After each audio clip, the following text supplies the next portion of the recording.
2011 সালের 9 মার্চ বাংলাদেশের দক্ষিণের শেষ অংশ শাহপুরীর দ্বীপের বদর মোকাম থেকে শুরু হয় এক লম্বা সাঁতার। সাঁতারুদের মধ্যে ছিলেন মুসা ইব্রাহিম, লিপটন সরকার ও মিজানুর রহমান সিনহা।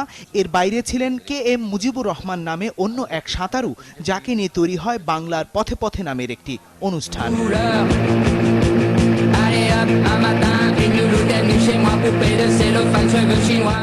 আর পুরো আয়োজনে সাঁতারুদের নিরাপত্তা ও সহযোগিতার জন্য কাজ করেছিল বাংলাদেশ নৌবাহিনী।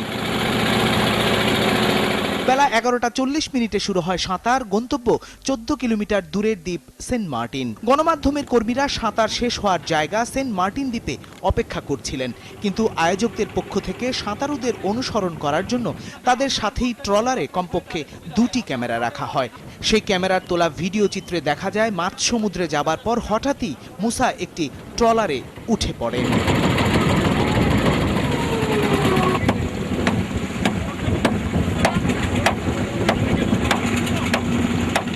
কিন্তু অন্য সাঁতারুরা যথারীতি প্রচণ্ড ঢেউয়ের সাথে পাল্লা দিয়ে সাঁতরে চলেছেন সমুদ্রে। ভিডিও চিত্রে দেখা যায় মুসা ট্রলারে বসেই তা দেখছেন, আর এই সময়টিতে ট্রলার থেমেছিল না, সেটিও চলেছে তার নির্ধারিত গতিতেই।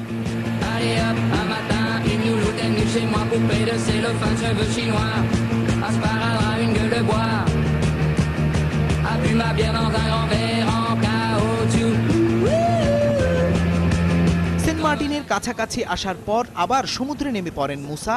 বিজয় বেশে তীরে উঠে মুখোমুখি হন গণমাধ্যমের। চাইলে সবাই পারে এটা। হ্যাঁ, কিছু ডিফিকাল্টিস আছে, কিছু প্রতিবন্ধকতা আছে, কিন্তু আমার কাছে মনে হয় যে কোনো টার্গেট অ্যাচিভেবল। আমরা মানুষের পক্ষে যে কোনো জিনিস অ্যাচিভেবল। এটা খুব বড় কোনো কষ্টের কিছু না। চ্যালেঞ্জিং সাঁতারের এমন দৃশ্য দেখে বিস্মিত সাঁতার ফেডারেশনের আন্তর্জাতিক এই বিচারকও। অনেকক্ষণ হোক আর বেশি